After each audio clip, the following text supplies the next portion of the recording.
Friends, welcome to crazy Geoz. আজকে আমি আলোচনা করব ক্লাস 6 অর্থাৎ যারা ষষ্ঠ শ্রেণীতে পড়ো তাদের জন্য সেকেন্ড সামেটিভ এভালুয়েশন জিওগ্রাফির এক্সামের ক্ষেত্রে যে সাজেশন কোশ্চেন 2026-এর তারই কিছু বিস্তারিত অংশ। চলো দেখে নিই। প্রথমে একের দাগে সঠিক উত্তরটি বেছে নিয়ে লিখতে বলেছি। Choose the correct answer, multiple choice question. এক নম্বরে দেখো, বেতার তরঙ্গ বায়ুমণ্ডলের যে স্তর থেকে প্রতিফলিত হয় তা হলো ট্রপোস্ফিয়ার, মেসোস্ফিয়ার, আয়নোস্ফিয়ার না এক্সোস্ফিয়ার। সঠিক উত্তর হবে অপশন সি, আয়নোস্ফিয়ার। এবার 2 নম্বরে দেখো, পৃথিবীর অ্যালবেডোর পরিমাণ হলো 51%, 49%, 35%, 14%। সঠিক উত্তর হবে হচ্ছে 34% বা 35%। বিভিন্ন জায়গায় আছে, তোমার অপশান অনুসারে যা থাকে তাই লিখবে। আমি এখানে 34% বা 35% অর্থাৎ অপশান সিটটাকেই রাইট অ্যান্সার বললাম। এবার 3-এর দিকে চলো, বায়ুর গতিবেগ মাপা হয় যে যন্ত্রের সাহায্যে তা হলো অ্যানিমোমিটার, থার্মোমিটার, হাইগ্রোমিটার, ব্যারোমিটার। বায়ুর গতিবেগ মাপা হয় মেনলি হচ্ছে অপশান এই হবে রাইট অ্যান্সার, অ্যানিমোমিটার। 4 নম্বরে দেখো, 30 থেকে 35 বছরের গড় আবহাওয়াকে বলা হয় option A rain gauge, option B জলবায়ু, option C albedo, option D insolation. 30 থেকে 35 বছরের গড় আবহাওয়াকে বলা হয় অপশান বি হবে রাইট অ্যান্সার, জলবায়ু। এবার চলো 5 নম্বরে, তুলো চাষ ভালো হয় অপশান এ কালো মাটিতে, অপশান বি লাল মাটিতে, অপশান সি পলি মাটিতে, অপশান ডি অরণ্যের মাটিতে। অপশান এ কালো মাটিতে বা যাকে রেগুর মৃত্তিকা বলা হয় সেখানে তুলো চাষ ভালো হয়, অপশান এ হবে রাইট অ্যান্সার। এবার 6 থেকে চলো, নবীন ফলির আরেক নাম খাদার, ভাঙ্গার, তরাই, ভাবর। এখানে অপশান এটা হবে রাইট অ্যান্সার, খাদার। এগুলো পড়েছো আগে, নবীন ফলির আরেক নাম খাদার। এবার 7-এর চলো, শ্বাসমূল দেখা যায় চিরহরিৎ উদ্ভিদে, পর্ণমোচী উদ্ভিদে, ম্যানগ্রোভ উদ্ভিদে, মরু উদ্ভিদে। এটা পড়েই আসছে বারবার, ছবি দিয়েও প্রশ্ন পড়িয়েছি। শ্বাসমূল সবসময় দেখা যায় ম্যানগ্রোভ উদ্ভিদে, ঠিক আছে। দেখে নিই 8-এর আম গাছ কি জাতীয় অরণ্যের উদ্ভিদ? ক্রান্তীয় চিরসবুজ অরণ্য, ক্রান্তীয় পাতাঝরা অরণ্য, পার্বত্য অরণ্য, ম্যানগ্রোভ অরণ্য। আম গাছ মেনলি হবে ক্রান্তীয় পাতাঝরা অরণ্যের উদ্ভিদ, অপশন বি হবে রাইট অ্যান্সার, যাকে পর্ণমোচী বলা হয়। 9-এর দেখো, ট্রপোস্ফিয়ার ভূপৃষ্ঠ থেকে 10, 16, 26 কিমি পর্যন্ত বিস্তৃত। ট্রপোস্ফিয়ার ভূপৃষ্ঠ থেকে অপশন বি হবে রাইট অ্যান্সার, 16 কিলোমিটার পর্যন্ত বিস্তৃত। এবার চলো 10-এর যে প্রশ্নটি আছে, দক্ষিণ গোলার্ধের স্থলভাগের থেকে জলভাগের পরিমাণ প্রায় 10, 20, 15% বেশি। দক্ষিণ গোলার্ধের স্থলভাগের থেকে জলভাগের পরিমাণ প্রায় 15% বেশি। ভূপৃষ্ঠে উত্তপ্ত হওয়ার ফলে বায়ুমণ্ডল উত্তপ্ত হওয়ার পদ্ধতি হলো এ তে বিকিরণ, বি তে পরিবহন, সি তে পরিচলন। কোনটা হবে রাইট অ্যান্সার? উত্তর হবে অপশন সি, পরিচলন। ভূপৃষ্ঠ উত্তপ্ত হওয়ার ফলে যে বায়ুমণ্ডল উত্তপ্ত হওয়ার পদ্ধতি তাকে বলা হচ্ছে পরিচলন। এর 12 যেটা আছে এখানেও বায়ুর চাপ মাপা হয় ফটন ব্যারোমিটার, হাইগ্রোমিটার, বাত পতাকা যন্ত্রের সাহায্যে। বায়ুর চাপ মাপা হয় কার সাহায্যে? বায়ুর চাপ মাপা হয় ফটন ব্যারোমিটার যন্ত্রের সাহায্যে। এখানে অ্যান্সারটা দেওয়া নেই, বাট অপশান এ হবে রাইট অ্যান্সার। অপশান এরটা হবে রাইট অ্যান্সার, ফর্টিন ব্যারোমিটার যন্ত্রের সাহায্যে, ঠিক আছে। এবারে চলো 13 দেখে নাও, সমুদ্রের নিকটবর্তী অঞ্চলে জলবায়ু হলো চরম ভাবাপন্ন, সমভাবাপন্ন, উগ্র। সমুদ্রের নিকটবর্তী অঞ্চলের জলবায়ু হলো সমভাবাপন্ন প্রকৃতির। 14 যে প্রশ্নটি আছে দেখে নিয়ে চলো, পশ্চিম ভারতের তাপপ্রবাহের সঙ্গে প্রচণ্ড ধূলিঝড় হলো লু, আঁধি, কালবৈশাখী। পশ্চিম ভারতের তাপপ্রবাহের সঙ্গে প্রচণ্ড ধূলিঝড় হলো অপশন বি হবে রাইট অ্যান্সার, আঁধি। 15 চলো, মাটির রং লাল হওয়ার কারণ হলো মাটিতে লোহার, তামার, ম্যাঙ্গানিজের পরিমাণ বেশি থাকে। যে মাটি লাল হয় তাতে কি বেশি থাকে? লোহার পরিমাণ বেশি থাকে, অপশান এ হবে রাইট অ্যান্সার। 16 দেখো, কালো মাটির জল ধারণ ক্ষমতা হলো বেশি, কম, মাঝারি। কালো মাটির জল ধারণ ক্ষমতা কেমন? কালো মাটির জল ধারণ ক্ষমতা হলো অপশান এ হবে রাইট অ্যান্সার, বেশি। এবার 17 চলো, মহাকাশ স্টেশন থাকে মেসোস্ফিয়ারে, থার্মোস্ফিয়ারে, এক্সোস্ফিয়ারে। অপশান সি হবে রাইট অ্যান্সার, এক্সোস্ফিয়ারে। এখানে অ্যান্সারটাকে শুধু কালার চেঞ্জ করে দিয়েছি, দেখে নেবে। 18 চলো, ক্রান্তীয় চিরসবুজ অরণ্যের প্রধান গাছ হলো রবার, খেজুর, গরান। অপশান এ হবে রাইট অ্যান্সার, রবার গাছ। 19 চলো, কাঁটা, ঝোপ ও গুল্ম জাতীয় উদ্ভিদ দেখা যায় সুন্দরবনে, রাজস্থানে, মেঘালয়ে। কাঁটা, ঝোপ ও গুল্ম জাতীয় উদ্ভিদ দেখা যায় মেনলি অপশান বি হবে রাইট অ্যান্সার, রাজস্থানে। 20 দেখো, বিলুপ্ত প্রায় প্রজাতির প্রাণীর সুরক্ষা করা হয় সংরক্ষিত অরণ্যে, অভয়ারণ্যে, সুরক্ষিত অরণ্যে। অপশান বি হবে রাইট অ্যান্সার, অভয়ারণ্যে।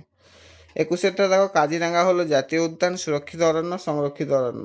কাজিরাঙ্গা হলো অপশান এ হবে রাইট অ্যান্সার, জাতীয় উদ্যান। 22 চলো দেখে নিই, পরিচালন স্রোতের সৃষ্টি হয় শিলামণ্ডলে, গুরুমণ্ডলে, কেন্দ্রমণ্ডলে। পরিচালন স্রোত সৃষ্টি হয় মেনলি গুরুমণ্ডলে, ঠিক আছে, অপশন বি হবে রাইট অ্যান্সার। 23-এরটা দেখে না, উচ্চতা বৃদ্ধির সঙ্গে সঙ্গে বায়ুর চাপ অপশন এ বাড়তে থাকে, অপশন বি কমতে থাকে, অপশন সি দ্বিগুণ হয়। উচ্চতা বৃদ্ধির সঙ্গে সঙ্গে বায়ুর চাপ সবসময় কি হয়, কমতে থাকে, এটা পড়েছো সবাই। 24-এরটা দেখো, বন্যপ্রাণী সংরক্ষণ আইন চালু হয় 1972 সালে, 1982 সালে, 1992 সালে। এখানে সঠিক উত্তর হবে অপশন এ 1972 সালে। এবারে 25-এর থেকে যে প্রশ্নটি আছে দেখে নিচ্ছিল, ক্রান্তীয় মানে ভারতে ক্রান্তীয় চিরসবুজ অরণ্য দেখা যায় উত্তরাঞ্চলে, বি পশ্চিমাঞ্চলে, সি উত্তর পূর্বাঞ্চলে। সঠিক উত্তর হবে অপশন সি রাইট অ্যান্সার, উত্তর পূর্বাঞ্চলে। 26-এর দাগেরটা দেখো, উচ্চ রক্তচাপ কমাতে ব্যবহৃত হয়, এগুলো পড়েছো। অপশন এ হচ্ছে সিঙ্কোনা, অপশন বি সর্পগন্ধা, অপশন সি বাসক। সঠিক উত্তর হবে অপশন বি সর্পগন্ধা। 27-এর দাগেরটা চলো দেখে নিই, ক্রান্তীয় চিরসবুজ অরণ্যের একটি গাছ হলো বাবুল, শাল, বাঁশ, সুন্দরী। ক্রান্তীয় চিরসবুজ অরণ্যের একটি গাছ হলো অপশন সি হবে রাইট অ্যান্সার, বাঁশ। 28-এর দাগেরটা দেখো, জলদাপাড়া অভয়ারণ্যে যে পশুর জন্য বিখ্যাত তা হলো রেড পান্ডা, হাতি, বাঘ, একশৃঙ্গ গন্ডার। জলদাপাড়া অভয়ারণ্য যে পশুর জন্য বিখ্যাত তা হলো অপশন ডি হবে রাইট অ্যান্সার, একশৃঙ্গ গন্ডার। 29-এর দাগেরটা দেখে না, গুজরাটের গির অরণ্যের বিখ্যাত পশুটি হলো, অপশন এ হবে বাঘ, অপশন বি সিংহ, অপশন সি গন্ডার, অপশন ডি হাতি। গুজরাটের গির অরণ্যের বিখ্যাত পশুটি হলো অপশন বি হবে রাইট অ্যান্সার, সিংহ, যেটাকে এশিয়াটিক লায়ন বলা হয়। ঠিক আছে, এশিয়াটিক লায়ন মেনলি দেখা যায়। এবারে এর দাগে চলো, শূন্যস্থান পূরণ করতে বলেছে, দেখে নিই। একের দাগে, একটি অভয়ারণ্যের উদাহরণ হলো ড্যাশ। একটি অভয়ারণ্যের উদাহরণ হলো জলদাপাড়া বা বেথুয়া ডহরি হতে পারে, জলদাপাড়াই লিখবে মেনলি শূন্যস্থানে। 2 নম্বরে দেখো, ভারতের পশ্চিমী সঞ্জয় দেখা যায় ড্যাশ ঋতুতে। পশ্চিমী সঞ্জয় কোন সময় দেখা যায়, শীত ঋতুতে। শূন্যস্থান লিখবে শীত ঋতুতে। ঠিক আছে, এবারে মৌসুমী বায়ুর প্রত্যাবর্তনকালে ড্যাশ উপকূলে প্রচুর বৃষ্টিপাত ঘটে। মৌসুমী বায়ুর প্রত্যাবর্তনকালে করমণ্ডল উপকূলে প্রচুর বৃষ্টিপাত ঘটে, করমণ্ডল লিখবে শূন্যস্থানে। 4-এর দিকে দেখো, আন্টার্কটিকায় ভারতের প্রথম অভিযান হয়েছিল ড্যাশ মাসে। আন্টার্কটিকায় ভারতের প্রথম অভিযান হয়েছিল, শূন্যস্থানে লিখবে জানুয়ারি, জানুয়ারি মাসে। 5-এর দিকে দেখে নাও, আন্টার্কটিকা মহাদেশের ড্যাশ হিমবাহ পৃথিবীর দীর্ঘতম হিমবাহ। আন্টার্কটিকা মহাদেশের ল্যাম্বার্ট, পড়েছে এগুলা। ল্যাম্বার্ট হিমবাহ শূন্যস্থানে লিখবে পৃথিবীর দীর্ঘতম হিমবাহ। ওই 6-এর দিকে দেখো, ড্যাশ বায়ুর প্রভাবে অক্টোবর নভেম্বর মাসে করমণ্ডল উপকূলে প্রচুর বৃষ্টিপাত হয়। প্রত্যাবর্তনকারী মৌসুমী বা উত্তর পূর্ব মৌসুম বায়ু। শূন্যস্থানে লিখবে উত্তর পূর্ব মৌসুম বায়ুর প্রভাবে। প্রত্যাবর্তনকারী লেখার দরকার নেই, লিখবে উত্তর পূর্ব মৌসুম বায়ুর প্রভাবে অক্টোবর নভেম্বর মাসে করমণ্ডল উপকূলে প্রচুর বৃষ্টিপাত হয়। এবার 7-এর দাগেটা দেখো, কুইনাইন তৈরি হয় ড্যাশ গাছ থেকে, জানো কুইনাইন তৈরি হয় সিঙ্কোনা গাছ থেকে। 8-এর দাগেরটা দেখো, তাপপ্রবাহের সঙ্গে ধূলিঝড় ড্যাশ নামে পরিচিত। তাপপ্রবাহের সঙ্গে ধূলিঝড় আঁধি নামে পরিচিত। শূন্যস্থানে আঁধি লিখবে। এবারে চলো, বিদ থেকে যে সমস্ত প্রশ্নগুলো আছে এখানে শুদ্ধ অশুদ্ধ লিখতে বলেছে। লু দেখা যায় গ্রীষ্মকালে, এটা কিন্তু শুদ্ধ। গরমকালে লু প্রভাবিত হয় উত্তর দিক থেকে, মেনলি উত্তর ভারতের দিকেও দেখা যায় এটা। 2-এর দিকে দেখো, সংরক্ষিত অরণ্যে শিকার, পশুচারণ ও অন্যান্য ক্রিয়াকলাপ নিষিদ্ধ, এটাও শুদ্ধ। ভারতে প্রায় 5,000 রকমের গাছ দেখেছে, এটা কিন্তু অশুদ্ধ। আন্দামান ও নিকোবর দ্বীপপুঞ্জে কাঁঝোপ ও গুল্ম জাতীয় উদ্ভিদ পাওয়া যায়। এখানে কাঁঝোপ হবে না, সরি, এখানে কাঁটা ঝোপ হতো, এখানে কাঁটা ঝোপ হতো, তো একার একটা হবে কাঁটা ঝোপ। কাঁটা ঝোপ ও গুল্ম জাতীয় উদ্ভিদ পাওয়া যায়, এটা কিন্তু অশুদ্ধ, কারণ আন্দামান নিকোবর দ্বীপপুঞ্জে মূলত চিরহরিৎ বা চিরসবুজ ক্রান্তীয় বৃষ্টিবরণ দেখা যায়। এবার 6-এর দাগেরটা দেখে নাও, রয়াল্ট আমুন্ডসেন ইংল্যান্ডের অভিযাত্রী ছিলেন, এটাও অশুদ্ধ, কারণ রয়াল্ট আমুন্ডসেন নরওয়ের মেরু অভিযাত্রী ছিলেন, যিনি সর্বপ্রথম দক্ষিণ মেরু আবিষ্কার করেন। ঠিক আছে, এবার চলো নিচের প্রশ্নগুলির সংক্ষিপ্ত উত্তর দিতে বলেছে। 1 নম্বরে দেখে নাও, আন্টার্কটিকার সর্বোচ্চ শৃঙ্গের নাম কি, ভিনসেন্ট মাসিভ, পড়েছো এটা। 2 নম্বরে দেখো, আন্টার্কটিকা তথা পৃথিবীর দীর্ঘতম হিমবাহের নাম কি, ল্যাম্বার্ট হিমবাহ, এটাও পড়েছো একটু আগেই। 3 নম্বরে, পৃথিবীর সর্বাধিক বৃষ্টিবহুল স্থানের নাম কি, মেঘালয়ের মৌসিনরাম। 4 নম্বরে, ভারতের মরুভূমির নাম লিখতে বলেছে, থর মরুভূমি লিখবে। 5 নম্বরে দেখো, ভারতের ম্যানগ্রোভ অরণ্য কোথায় কোথায় দেখা যায়। ম্যানগ্রোভ অরণ্য মেনলি পশ্চিমবঙ্গের সুন্দরবন, ওড়িশার ভেতরকণিকা এবং অন্ধ্রপ্রদেশের গোদাবরী ও কৃষ্ণার বদ্বীপ অঞ্চলে। এগুলো হচ্ছে ভারতের প্রধান প্রধান ম্যানগ্রোভ অরণ্য। এবারে ফণিমনসা কী ধরনের উদ্ভিদ, ফণিমনসা একটি ক্যাকটাস বা মরু উদ্ভিদ, যাকে কি বলা হয়, যাকে বিজ্ঞানের ভাষায় জেরোফাইট বলা হয়। ঠিক আছে। 7 নম্বরে দেখো, ম্যালেরিয়ার ওষুধ কুইনাইন কোন গাছ থেকে তৈরি হয়, একটু আগেই শূন্যস্থানে পড়েছো, সিঙ্কোনা গাছের ছাল থেকে। সিঙ্কোনা গাছ থেকে লিখতে পারো বা সিঙ্কোনা গাছের ছাল থেকেও লিখতে পারো। সাল থেকেই মেল ওষুধটা তৈরি হয়। 8 নম্বরে হচ্ছে দেখো রেসারপিন কোন গাছ থেকে তৈরি হয়? রেসারপিন হচ্ছে সর্পগন্ধা গাছের মূল থেকে তৈরি হয়। 9 নম্বরে দেখো ক্ষুদ্রতম মহাদেশের নাম কি? ওশিয়ানিয়া বা অস্ট্রেলিয়া। ক্ষুদ্রতম মহাদেশের নাম ওশিয়ানিয়া। ওশিয়ানিয়াটাই মনে রাখবে। 10 দাগে দেখো কোন অসুখ সারাতে তুলসী পাতা খাওয়া হয়? সাধারণত সর্দি, কাশি, জ্বর এবং শ্বাসনালীর সমস্যা সারাতে তুলসী পাতা খাওয়া হয়ে থাকে। এবারে চলো নিচের দাগে নিচের প্রশ্নগুলির সংক্ষিপ্ত উত্তর দাও। এগুলো হচ্ছে ভিডিও থেকে দেখে আসবে। আমি 6 এর যে জিওগ্রাফি প্লেলিস্ট আছে আমার চ্যানেলে ঢুকে দেখবে। সেখানে গিয়ে অ্যান্সারগুলো দেখে নিতে পারো। বিভিন্ন প্রশ্নবিচিত্র স্কুলগুলোতে অ্যান্সারগুলো হয়েছে, বা এগুলো বই থেকে পারলেও পড়ে নেবে। এগুলো আলোচনা করেছি, এই জন্য আর দিলাম না, ভিডিওটা অনেক লম্বা হয়ে যাবে তাই। 1 নম্বরে দেখে নাও সমষ্টি রেখা কাকে বলে? 2 নম্বরে কার্যকারী সৌর বিকিরণ বলতে কি বোঝো বা যাকে? 3 নম্বরে দেখো জলচক্র কি? 4 নম্বরে দেখো পশ্চিমী ঝঞ্ঝা বলতে কি বোঝো? 5 নম্বরে খাদার ও ভাঙ্গার মাটি কাকে বলে? 6 নম্বরে আন্টার্কটিকা কীভাবে দক্ষিণ মেরুতে চলে আসে? 7 নম্বরে দেখো মৃত্তিকা সংরক্ষণের উপায়গুলি। 8 নম্বরে মেরুজ্যোতি কি? 9 নম্বরে প্যানজিয়া ও প্যান্থালাসা বলতে কি বোঝো? 10 নম্বরে অ্যালবেডো কাকে বলে? 11 নম্বরে কেন মেঘলা রাতে গরম পড়ে? 12 নম্বরে দেখে নাও মাটির সৃষ্টির উপাদানগুলি লিখতে বলেছে। 13 নম্বরে দেখো আবহাওয়া ও জলবায়ুর যে কোনো দুটি পার্থক্য লিখতে বলেছে। ইনসোলেশন কি লিখতে বলেছে। এবারে বায়ুর আর্দ্রতা কাকে বলে লিখতে বলেছে। ঠিক আছে, এই প্রশ্নগুলো আলোচনা হয়েছে, এগুলো খুবই সহজ প্রশ্ন, তোমরা যারা আগের ভিডিওগুলো দেখেছো তারা অবশ্যই জানবে। আর এছাড়া যদি কোনো সমস্যা হয় আমি আমার চ্যানেলের লিঙ্ক দিয়ে দিচ্ছি, ওইখানে গিয়ে 6 এর যে প্লে লিস্ট আছে জিওগ্রাফির সেখানে গিয়ে দেখে নিতে পারো। চলো এবার 4 দিকে দেখো বাম দিকের সঙ্গে ডান দিকের মিল করাতে বলেছে। দেখে নাও শীতলতম স্থান কোনটা হবে? ভস্টক হবে। পাশে উত্তরটা দেওয়া আছে দেখবে বড় বড় করে। শীতলতম স্থান অপশন সিটার সঙ্গে মিলছে ভস্টক। এবার যে কুইনাইন, কুইনাইন কোনটা হবে? কুইনাইন হবে মংপু। মংপুতে মেনলি পাওয়া যায় সিঙ্কোনা গাছ। অপশন ডিটার সঙ্গে মিলছে কুইনাইন মংপু। গির অরণ্য, গির অরণ্য হচ্ছে কোনটা হবে? গুজরাটের গির। অপশন এর সঙ্গে মিলছে। এবার 4 নম্বর দেখো বৃষ্টিবহুল স্থান, বৃষ্টিবহুল স্থান অপশন বি হবে মৌসিনরাম। মৌসিনরামের সঙ্গে মিলছে। এবার চলো 5-এর দিকে দেখো ব্যাখ্যামূলক উত্তর। এগুলো ভিডিও দেখে দেখে নিতে পারো অথবা বইতেও আছে, পড়ে নেবে কিছু প্রশ্ন। আন্টার্কটিকার জীবজগৎ সম্পর্কে আলোচনা করো। এই প্রশ্নগুলো প্রায় আলোচনা করেছি প্রত্যেকটা ভিডিওতে। এবার 2 নম্বর দেখো মৌসুমি জলবায়ুর বৈশিষ্ট্যগুলি লেখো। 3 নম্বর দেখো শীতকালেই কেন আন্টার্কটিকার অভিযান হয়? 4 নম্বর দেখো আন্টার্কটিকার ভবিষ্যৎ কেমন তা লেখো। 5 নম্বর দেখো ভারতকে ক্রান্তীয় মৌসুমি জলবায়ুর দেশ বলা হয় কেন? আর কালবৈশাখী কাকে বলে? 6 নম্বরে দেখো ভারতের জলবায়ুতে মৌসুমি বায়ুর প্রভাব অনুসারে ঋতু কয় প্রকার ও কী কী? 8 নম্বরে দেখে নাও মৃত্তিকা সংরক্ষণের যে কোনো 3টি উপায় লেখো। 7 নম্বর সরি। 8 নম্বরে দেখে নাও পার্বত্য নাতিশীতোষ্ণ অরণ্যের গাছগুলির যে কোনো 3টি বৈশিষ্ট্য লিখতে বলেছে। 9 নম্বরে দেখো করমণ্ডল উপকূলে বছরে 2 বার বৃষ্টিপাত হয় কেন? 10 নম্বরে দেখো বিজ্ঞানীরা কোন সময় আন্টার্কটিকা অভিযান করেন এবং কেন? এই প্রশ্নগুলোর উত্তর হচ্ছে আমি আমার চ্যানেলের লিঙ্ক দিয়ে দেবো। 6 এর যে জিওগ্রাফি প্লেলিস্টে গিয়ে তোমরা প্রশ্নবিচিত্রাটা খুলবে। এই কোশ্চেনগুলো যে যে স্কুলে আছে, কোনো একটা কি দুটো স্কুল খুললে একদম প্রায় সবগুলো কোশ্চেন পেয়ে যাবে আশা করি, কারণ এগুলো কমন কোশ্চেন। অতএব ওইখানে গিয়ে একটু অ্যান্সারটা দেখে নেবে। ঠিক আছে, এবার দেখো 6-এর দাগে কিছু রচনাধর্মী প্রশ্ন দিয়েছি। 1 নম্বরে দেখো বৃষ্টির ছায়া অঞ্চল সৃষ্টি হয় কেন? উদাহরণ সহযোগে লিখতে বলেছে। চিত্রসহ পৃথিবীর তাপমণ্ডল বর্ণনা করতে বলেছে। বিশ্ব উষ্ণায়ন কি এর প্রভাবগুলি লিখতে বলেছে। ভারতে মৌসুমি বায়ুর প্রভাব সম্পর্কে আলোচনা করতে বলেছে। উচ্চতা অনুসারে বায়ুমণ্ডলের বিভিন্ন স্তরগুলি চিত্র সহযোগে ব্যাখ্যা করো। এই কোশ্চেনগুলো প্রায়ই আলোচনা করেছি। 6 নম্বরে দেখো আমাদের জীবনে অরণ্যের গুরুত্ব কি আলোচনা করো। 7 নম্বরে দেখো মানুষের কাজকর্ম কীভাবে পরিবেশের ভারসাম্য নষ্ট করছে। আন্টার্কটিকা বিজ্ঞানের মহাদেশ ব্যাখ্যা করতে বলেছে। জলচক্র পদ্ধতির বর্ণনা করতে বলেছে। ঠিক আছে, এই কোশ্চেনগুলো ভালো করে পড়বে। এবারে এখানে যে প্রশ্নগুলো আছে দেখো, তার কিছু উত্তর এখানে দিয়েছি আমি, তাও দেওয়ার চেষ্টা করছি। বৃষ্টির ছায়া অঞ্চল সৃষ্টি হয় কেন? উদাহরণ সহযোগে ব্যাখ্যা করো। উদাহরণ দেওয়া আছে দেখো, পশ্চিমঘাট পর্বতের পশ্চিম ঢালে প্রচুর বৃষ্টি হলে এবং পূর্ব ঢালে অবস্থিত পুনে একটি বৃষ্টির ছায়া অঞ্চল।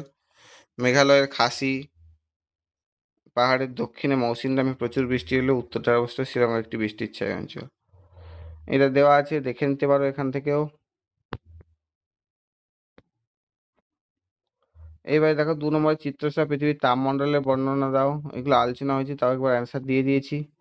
হচ্ছে দেখো উষ্ণমণ্ডল, টরিড জোন, নিরক্ষরেখার উভয় পাশে 0 ডিগ্রি থেকে 23.5 ডিগ্রি। 23.5 ডিগ্রি থেকে দক্ষিণ মকরক্রান্তি রেখা পর্যন্ত অক্ষরেখার মধ্যবর্তী অঞ্চল হচ্ছে উষ্ণমণ্ডল বলা হয়। এখানে সারা বছর লম্বভাবে সূর্যরশ্মি কিরণ দেয়, তাই এখানে উষ্ণতা সবচেয়ে বেশি থাকে। এটা হচ্ছে উষ্ণমণ্ডল। 2 নম্বর নাতিশীতোষ্ণ মণ্ডল দেওয়া আছে, 3 নম্বর হিমমণ্ডল দেওয়া আছে। আমি এগুলা ডিসকাস করে বললাম না, পড়ে নেবে। আর যদি ডিসকাস করে আলোচনার সময় ভিডিও, আগের ভিডিওগুলো দেখে আসতে পারো, লিঙ্ক দিয়ে দেবো। ঠিক আছে, এগুলো জাস্ট দেখে নেবে। এইবারে হচ্ছে 3 নম্বরে দেখো যে প্রশ্নগুলো ছিল আগে ওইগুলারই রচনাধর্মী প্রশ্ন। বিশ্ব উষ্ণায়ন কি? পরিবেশের উপর গ্রিনহাউস প্রভাবগুলি লিখতে বলছে, বা পরিবেশের উপর প্রভাবগুলি লিখতে বলেছে বিশ্ব উষ্ণায়নের। গ্লোবাল ওয়ার্মিং দেখো, বায়ুমণ্ডলে গ্রিনহাউস গ্যাসগুলো যেমন কার্বন ডাইঅক্সাইড, মিথেন, ক্লোরোফ্লোরোকার্বন বা সিএফসি ইত্যাদি পরিমাণ বৃদ্ধি পাওয়ার ফলে পৃথিবীর গড় তাপমাত্রা ক্রমাগত বৃদ্ধি পাওয়ার ঘটনাকে বিশ্ব উষ্ণায়ন বা গ্লোবাল ওয়ার্মিং বলা হয়। মূলত কলকারখানার ধোঁয়া, যানবাহন, বৃক্ষচ্ছেদ এবং জীবাশ্ম জ্বালানি পোড়ানোর ফলে এই সমস্যার সৃষ্টি হচ্ছে। এর প্রভাবগুলি হলো কি কি? মেরু অঞ্চলে বরফের গলন হচ্ছে, সমুদ্র পৃষ্ঠের উচ্চতা বৃদ্ধি পাচ্ছে, জলবায়ুর পরিবর্তন হচ্ছে, বাস্তুতন্ত্রের ক্ষতি হচ্ছে, এটসেট্রা। ঠিক আছে, এবার 4 নম্বরে দেখে না ভারতের জলবায়ুতে মৌসুম বায়ুর প্রভাব দেওয়া আছে। এখানে বৃষ্টিপাত হয়, জানো তোমরা সবাই। কৃষিকাজ ভালো হয় এর ফলে, বৃষ্টিপাত হলে তবেই কৃষিকাজটা হয়। উষ্ণতা নিয়ন্ত্রণ, প্রচণ্ড গরমের পর কী আসে? বৃষ্টি আসে আমাদের, যেটা কি হয়? অনেকটা উষ্ণতা নিয়ন্ত্রণ হয় এবং মনোরম আবহাওয়া হয়। নদী বহুলতা এবং জলবিদ্যুৎ উৎপাদনে সহায়তা করে এই বৃষ্টিপাত। অর্থনীতি ভালো করতে সাহায্য করে, অতএব কৃষিকাজ ভালো হয়। এবার 5 নম্বরে দেখে না পৃথিবীর বায়ুমণ্ডলের স্তর বিন্যাস করো এবং যে কোনো 3টি স্তরের বৈশিষ্ট্য লিখতে বলেছে। স্তর কী কী আছে? ট্রপোস্ফিয়ার, স্ট্র্যাটোস্ফিয়ার, মেসোস্ফিয়ার, থার্মোস্ফিয়ার আর এক্সোস্ফিয়ার। যে কোনো 3টি স্তরের বৈশিষ্ট্য এখানে আলোচনা করেছি, পাশে ছবি দিয়ে দেখে নাও। ট্রপোস্ফিয়ার প্রথমে আলোচনা করেছি, একে ক্ষুব্ধমণ্ডল বলা হয়, মনে রাখবে এটা মেনলি। তারপরে স্ট্র্যাটোস্ফিয়ার আছে, কত কিলোমিটার থেকে কত কিলোমিটার, মনে রাখবে। এখানে মেঘ বৃষ্টি হয় না বলে এটা শান্তমণ্ডল নামে পরিচিত, আর এখানে ওজোন গ্যাসের স্তর দেখা যায়।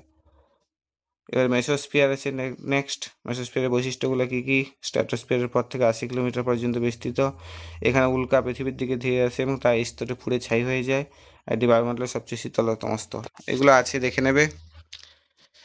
4 নম্বরে থার্মোস্ফিয়ার আর এক্সোস্ফিয়ার দিয়ে দিয়েছি, এগুলো পড়ে নিতে পারো। তবে 3টা স্তর সম্পর্কে লিখতে বলেছে, এগুলোও দেখতে পারো, যে কোনো 3টা তোমার ইচ্ছা মতো লিখবে।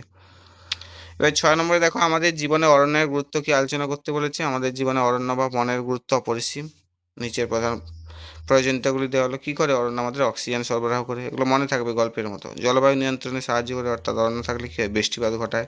পৃথিবীর তাপমাত্রা নিয়ন্ত্রণ থাকে, বিশ্ব উষ্ণায়ন রোধ হয়। মৃত্তিকা সংরক্ষণ হয়, যেখানে উদ্ভিদ থাকে সেখানে কী হয়? মাটি সহজে ধুয়ে যায় না, মৃত্তিকা সংরক্ষণ হয়। বাসস্থান ও জীববৈচিত্র্য, জীবেদের বাসস্থান রক্ষায় সাহায্য করে। পাশে একটা ছবি দেওয়া হয়তো, একটা গাছকে কেন্দ্র করে কিছু পাখি বাসা করেছে, এটা একটা কি? বাসস্থান সংরক্ষণ। এবার হচ্ছে অর্থনৈতিক গুরুত্ব আছে গাছের। অরণ্য থেকে আমরা কাঠ, জ্বালানি, মধু, মোম, রবার, বিভিন্ন জীবনদেহী ওষুধ তৈরি, ভেষজ উদ্ভিদ বা কন্দ পেয়ে থাকি। দূষণ নিয়ন্ত্রণ সম্ভব হয়। গাছপালা বাতাসের ক্ষতিকারক ধূলিকণা ও বিষাক্ত গ্যাস শোষণ করে পরিবেশকে দূষণমুক্ত সতেজ রাখতে সাহায্য করে। কিন্তু পাশে একটা ছবি দেওয়া আছে দেখো, একদিকে গাছপালা আছে, পরিবেশটা যতটা দূষণমুক্ত, তার পাশে দেখো ছবিটায় দেখো গাছপালা সব কেটে ফেলা হয়েছে, কলকারখানার ধোঁয়া উঠছে, গাড়ি চলছে, সেখানে কি হচ্ছে? পরিবেশটা খুবই দূষণমুক্ত, অন্ধকার অন্ধকার বা ধোঁয়াটে মনে হচ্ছে।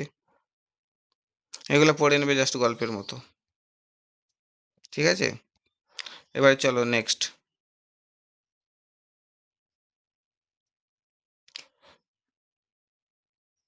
7 নম্বর দেখে নাও মানুষের কাজকর্ম কীভাবে পরিবেশের ভারসাম্য নষ্ট করছে তা আলোচনা করতে বলেছে। মানুষের বিভিন্ন কার্যকলাপ পরিবেশের ভারসাম্য নষ্ট করছে, তা নিচে দেওয়া হলো। মানুষের কার্যকলাপ পরিবেশের ভারসাম্যহীনতা, প্রাকৃতিক সম্পদের অতিব্যবহার এবং অবিবেচকর কর্মকাণ্ডের ফলে পৃথিবীর কী হচ্ছে? বর্তমান প্রাকৃতিক ভারসাম্য মারাত্মকভাবে বিঘ্নিত হচ্ছে। এর প্রধান কারণগুলি হলো বন উজাড়, পাশে কিছু ছবি দেওয়া আছে দেখবে। পরিবেশ দূষণ হচ্ছে এরকম কলকারখানার ধোঁয়া বা কলকারখানার বর্জ্য পদার্থ জলে ফেলার ফলে। এবার জীবাশ্ম জ্বালানি ব্যবহার হচ্ছে, কয়লা, পেট্রোলিয়াম, প্রাকৃতিক গ্যাস, এটসেট্রা।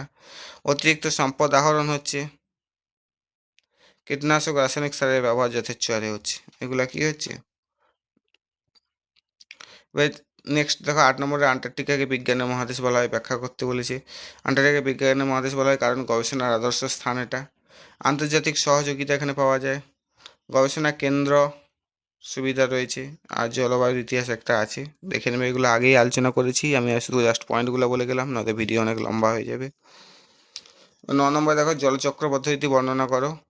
ভূপৃষ্ঠের জল বাষ্পীত হয়ে বায়ুমণ্ডলে যাওয়া এবং পুনরায় বৃষ্টিপাত বা তুষারপাত হিসেবে ভূপৃষ্ঠে ফিরে আসে চক্রাকার পদ্ধতি হচ্ছে জলচক্র। পাশে একটা ছবি দেওয়া আছে দেখো, প্রথমে হচ্ছে কি নদী নালা থেকে জল সূর্যের তাপে কি হচ্ছে, সমুদ্র মহাসাগর নদী থেকে জল সূর্যের তাপে ইভাপোরেশন অর্থাৎ বাষ্পীভবন হচ্ছে। সেখান থেকে কি হচ্ছে, কন্ডেনসেশন হচ্ছে অর্থাৎ মেঘ তৈরি হচ্ছে, ক্লাউড ফর্মেশন।